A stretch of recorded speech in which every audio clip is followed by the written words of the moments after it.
দৌলতখান উপজেলার উত্তর জয়নগর ইউনিয়নের যুব দলের সেক্রেটারি আজাদ এবং তার 4 ভাই সহকারে এখনই বিএনপি ক্ষমতায় আসতে না আসতেই ইতিমধ্যে দেখা যাচ্ছে যে তারা জুলুম এবং গরিবের হক মারা শুরু করে দিয়েছে। আজ সকাল 10টার সময় আজাদ সহকারে তার পুরো টিম মানে তার 4 ভাই সহকারে হাসাইন, নাগর, লিটন এবং ফারুক এরা 4 ভাই সহকারে আমার নিজস্ব জমির উপরে দখল করতে আসে এবং আমার কাজ করাকালীন আমার মেস্তুরির গায়ে হাত তোলে। শুধু মেস্তুরি নয়, আমার মায়ের গায়েও পর্যন্ত হাত তোলে। আমরা কিছুই বলি না, শুধুমাত্র প্রশাসনের দিকে তাকিয়ে আছি এবং জনাব আল্লাহ হাফিজ ইব্রাহিম ভাইয়ের দিকে তাকিয়ে আছি। এই সকল কাজের লিডার হচ্ছে আজাদ, এ হলো যুব দলের সেক্রেটারি। এর পাওয়ার এর 4 ভাই এলাকার ভিতরে অকর্ম করে থাকে এবং এই যে গরিবের চাল, এই চালগুলো পর্যন্ত এরা মেরে খায় চড়া দাম এবং 1000 টাকা মূল্যে এই চালগুলা বিক্রি করে থাকে। আপনারা চাইলে এলাকায় খবর নিয়ে দেখতে পারেন, একটা গরিব মানুষকেও গত 1.5 বছর যাবত কোনো ধরনের চালপাতি দেয় নাই। এরা একে একে নিজের আপন মানুষ সহকারে সকল মানুষের উপরে জুলুম করা শুরু করে দিয়েছে। এবং আল্লাহ হাফিজ ইব্রাহিম ভাই, আপনি কি জানেন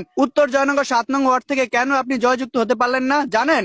এই যে 5 ভাই আছে না, এদের মুখের কারণে। এরা এত জঘন্য ভাষায় মানুষের সাথে ব্যবহার করে, এদের ব্যবহারের কারণে আপনাকে মানুষ ভোট দেয় নাই। আল্লাহ হাফিজ ইব্রাহিম ভাই, আপনার কাছে বিনীত আবেদন, আপনি ভালো কাজ করেন, জনগণের উপকার করেন, কিন্তু এদের মতো কিছু কুত্তা ফাইতাল জানোয়ারদের জন্য আপনার বদনাম হচ্ছে। সাধারণ মানুষ আপনাকে গালি দিচ্ছে কারণ আপনার দলের লোকেরা, এরা আপনার পাওয়ারে চলতেছে।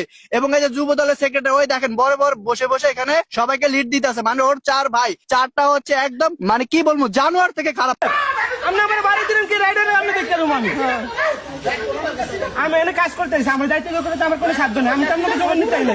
আমার বাড়ি দিলে কি আর আমার বাড়ি দিলেন কি আর আমি অনেক আপনারা তো নিজের চোখেই দেখতে পারলেন, আমার বাসায় কাজ করতেছিল এই রাজমিস্ত্রি, ওদের গায়ে পর্যন্ত কিভাবে তারা আঘাত করলো। ওদের কি দোষ ছিল? ওদের গায়ে কেন আঘাত করলো? এর বিচার আমি চাই। ওরা নিরীহ মানুষ, ওরা পেটের দায়ে এখানে কাজ করতে আসছে, মার খাওয়ার জন্য আসে না। এদের মতো কুত্তা ফাইতালদের জন্য ওরা কি দেশে কাজ করে খেতে পারবে না? আপনি জনাব আল্লাহ হাফিজ ইব্রাহিম ভাই, আপনি যদি এর বিচার না করে দেন তাহলে কিন্তু আমি এর প্রশাসনের কাছে যাবো এবং এর বিচারের জন্য যত দূর যেতে হয় আমি তত দূর যাবো। আমি আবার বলতেছি, এই যে যুব দলের সেক্রেটারি, উত্তর জয়নগর যুব দলের সেক্রেটারি আজাদ মিয়া, এ হচ্ছে সবচেয়ে বড় কালফিট। এ হচ্ছে সবাই লিড দেয়। এই যে দেখেন, ওই বসে বসে হয় সবাই লিড দিতেছে, হয় ক্যামেরা দেখিয়ে এই জায়গায় ফলাইছে।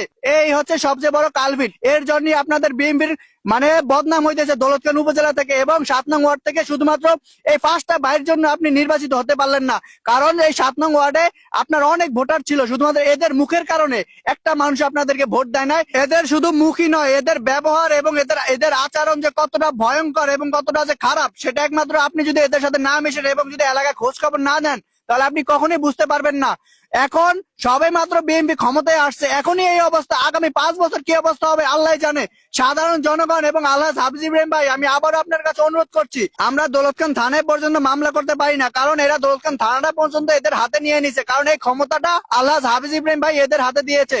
আমি তার কাছে অনুরোধ করবো, আপনি এর সঠিক বিচার করে দিবেন।